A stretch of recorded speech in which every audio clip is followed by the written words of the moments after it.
ده الجزء الأخير من سلسلة حرامية، لكن محترمين جدا وأصحاب أخلاق عالية. على فكرة مش أنا اللي بقول كده ولا ده رأيي، لكن التاريخ هو اللي وصفهم بالصورة المثالية دي.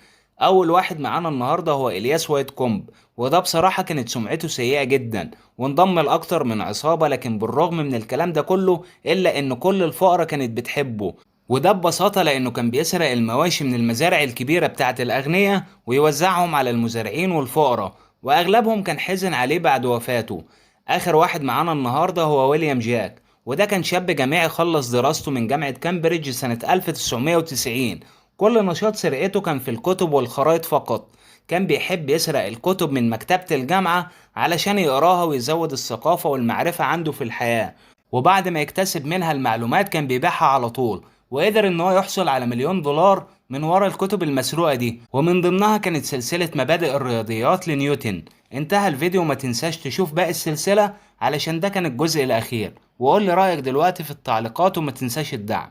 سلام.